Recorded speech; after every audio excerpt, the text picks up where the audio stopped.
মুসলমান জাতির দুঃখ দুর্দশার পিছনে কারণ কি এর যদি ব্যাখ্যা করতে চাই, যে মুসলমান জাতি ছিল বাণিজ্যের জাতি, ব্যবসা বাণিজ্য ব্যবসায়ীর জাতি।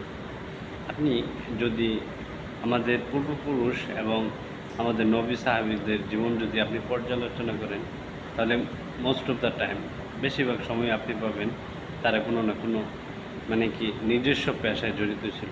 কেউ ব্যবসায়, কেউ নিজের যেভাবে অর্থনীতির স্বনির্ভরতা হয় সেই কাজে লিপ্ত ছিল। নূহ আলাইহিস সালাম কৃষিকাজ করতো, নৌকা বানাতো, এরকম কাজে ছিল। হযরত মুহাম্মদ সাল্লাল্লাহু আলাইহি ওয়াসাল্লাম নানান ধরনের ব্যবসা করত।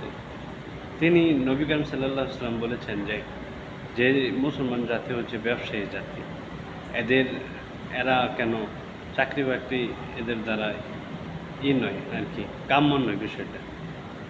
কিন্তু আমরা নবীজির আদর্শ যেটা, সেটা অমান্য করে আমরা কৃতদাসের মতো মানুষের দাঁড়িয়ে দাঁড়িয়ে চাকরি করছি। যেটা ইহুদিরা আমরা মোস্ট অফ দ্য টাইম দেয়, যে ইহুদিরা দেয় যে ভালো ভালো প্রতিষ্ঠানের মালিক পৃথিবীতে, তারা ব্যবসা করে। ইহুদিদের প্রত্যেকটা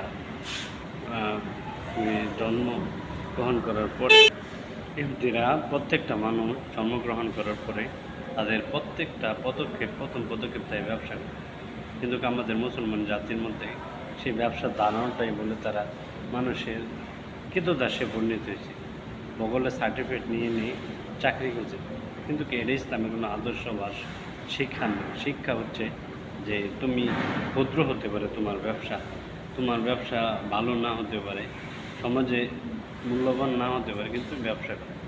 কোনো ব্যক্তি যদি জীবনে ব্যবসা করে ভালো করে, তাহলে তার জীবনে একদিন না একদিন সেই ভালো কিছু করতে পারে, সেই সফলতার শীর্ষে পৌঁছাতে পারে।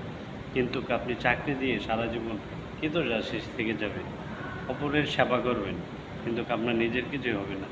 এটা দিয়ে আপনার পরিবার কিংবা আপনার পরবর্তী বংশধরদের 2 টাকার কোনো দিন কি উন্নতি হবে না। সুতরাং আমাদের যা করতে হবে সেটা হচ্ছে ব্যবসা করতে হবে। চাকরি বাকরি চিন্তাভাবনা বাদ দিয়ে ব্যবসায় নেমে পড়ে।